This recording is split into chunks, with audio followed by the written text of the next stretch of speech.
Welcome to the Heated Waves podcast. I am Mr. Bradley. We're going to talk about some XFL news, and I'm here with the one, the only, T-Ball. Hey guys, good to be here. All you YouTubers, thanks for tuning in. Now, we are talking football, obviously. We're excited today because it's not just the NFL we get to watch now. It's going to be the XFL, and I think that is freaking awesome. It's finally back after 18 years layoff. I think the problem was before they tried to rush it together real quick, and they didn't have it all put together well and didn't have enough time to prepare, but now they've been doing it for the last 2-3 years.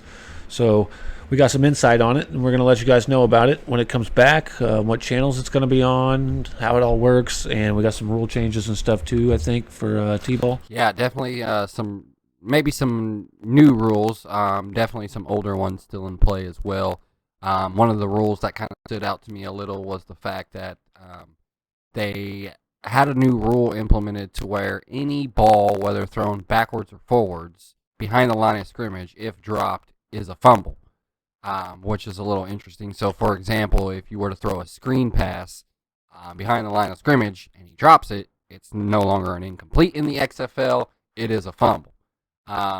There was a little, transparency there with that rule. They're still trying to figure that out on them screen passes, but you can look for some excitement in the backfield there. I know they're still keeping the 1 foot rule, and they are keeping the no fair catch rule on punts.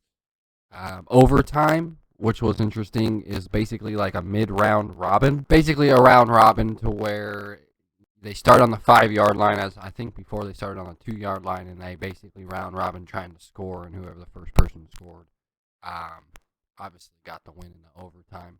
I hear they're trying to get rid of the halftime. Yeah, I guess it's to speed up the game like it used to be, where we don't have so much time to where we're just screwing around. Vince McMahon basically said he hasn't decided clearly yet if he wants to do the no halftime rule, but he wants to try to do it to speed up the game because 3 hours is just a long time to be watching a game. Whereas if they want it to be dropped down to like 2 hours, I believe, no halftime, so you just get right into it. Don't know how long the quarters are going to be or if there's going to be 2 halves, but we do know that there's going to be 8 teams playing, and I wish there was more. 10 regular season games, top 4 teams move on to the playoffs and play for a championship. The season will begin February 8th, so it's right around Super Bowl time. Now, with that being said, T-Ball, do you think it should have been pushed back a little bit later maybe? I don't. I think it's perfect timing. Right after, the regular NFL season ends, XFL starts back up, which means more football, which means more entertainment for me. And not only is it going to be exciting, but this XFL with its new rules and under new management, I mean, it's still Vince McMahon, but he's with a different owner on this one as well. A lot of money being put into this, I know, so it'll just continue the excitement for me. I think it's where they have it set up as is a pretty good date. The season begins February 8th. When does minicamp start? Now they're going to have minicamp, and that's going to be in December running through January. It's only going to be 3 weeks, which I find is odd. Like, you figure you want to, kind of evaluate these players a little bit longer than just 3 weeks to kind of just throw them in there. But I guess they feel 3 weeks is good, and it'll be right during December and January. And what's crazy is the draft is actually coming up in October for this.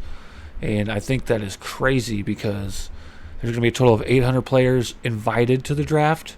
And that is going to be between the AFL, the CFL, and, of course, NFL players like 5th, 6th, 7th round players that kind of get thrown onto a team that aren't as good. Now, there are good 5th, 6th, 7th rounder people, but these are going to be guys that probably won't get any time to see in the NFL or get cut down to, like, practice squad and stuff like that.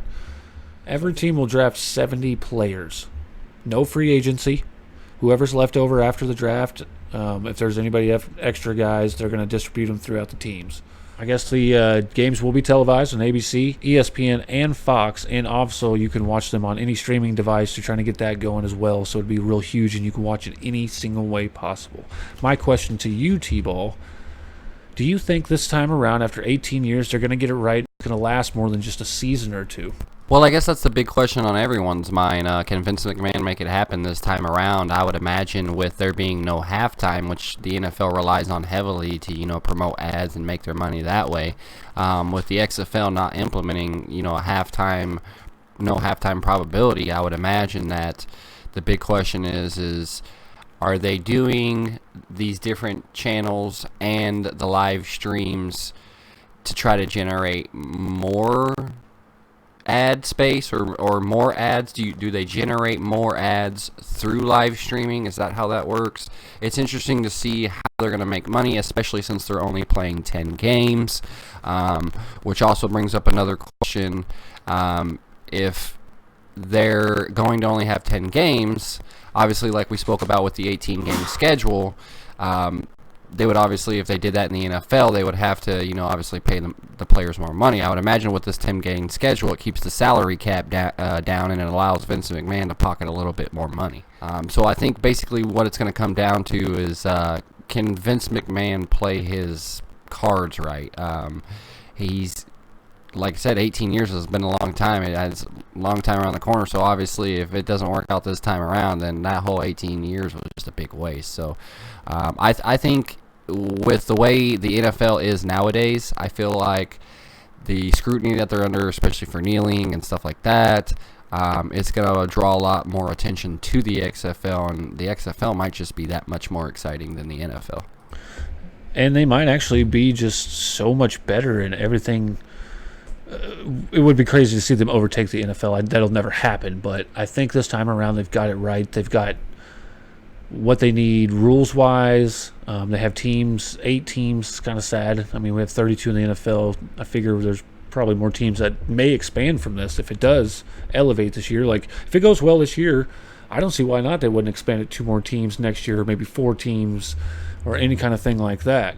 If they were to expand T-ball, do you think expanding to like 16 teams would be too much? I think it'd be too much right now. I think with you just trying to get your foot right back in the door from 18, your drought, I guess you would call it, try to get your foot back in the door, 1 footstep at a time. I would imagine with 800 players coming into the draft or invitation or whatever you'd call it, 70 players each team, they cut it down to 40. That could be more players than there was previously when XFL first started. I'm not sure how big the rosters were back then, but you got to imagine that what's going to basically happen is that, I just feel like the XFL is a big market right now. But I just feel like you got to play your cards right. You got to make the right moves if you're Vince McMahon. And I believe he will. And he's got the major cities, which helps it out tremendously. You got like Seattle and Dallas, New York, L.A., all the big capital money-wise. And there's even a team in St. Louis, which is, right around the corner from where we're at here in Missouri. We're, just a couple hours away. So I'm hoping we can get some tickets. We can watch it up front and close and give you guys even a better perspective on it when the season does come around in February. I think this is awesome what Vince McMahon is doing, especially bringing back football basically all year round. I'm not sure if there's going to be any bye weeks. We don't know anything about that.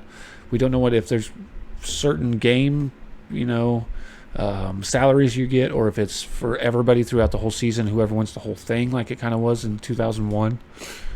Those are still some things we're still trying to. They're kind of keeping under wraps, but we're just super excited, and we had to bring you guys just a little bit of news about the XFL.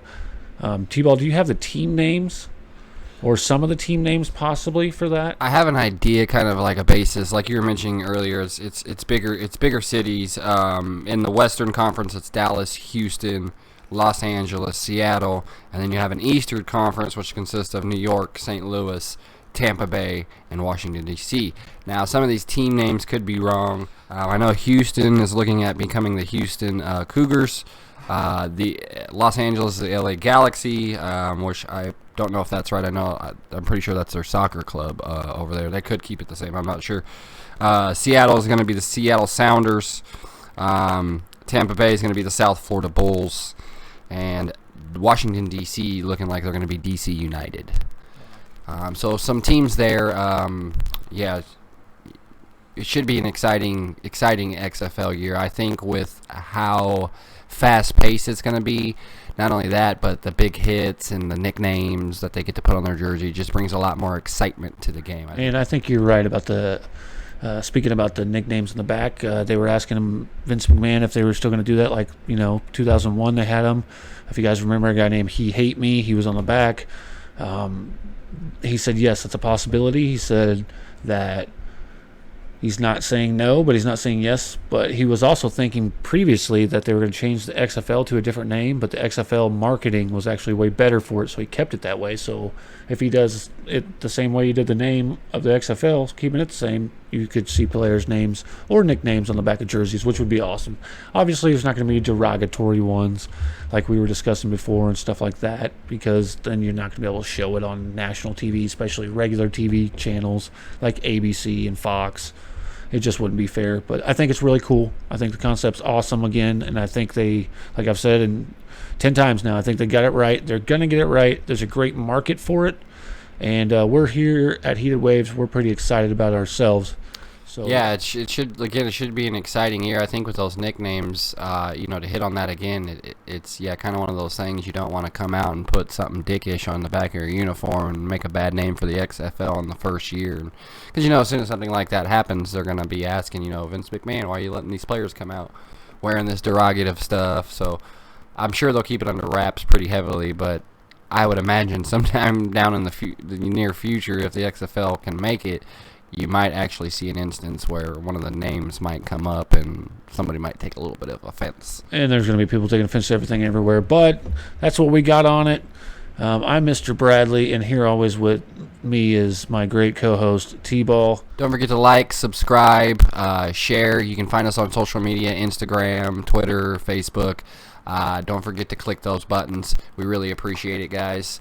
From the Heated Wave Studio, I'm your boy T-Ball. And of course, always, I am Mr. Bradley, and thank you so much for watching, and keep us locked. If you got anything else to add to it, don't forget to hit us up. Heated Waves with a Z on Google. Thanks, guys. Thanks for tuning in.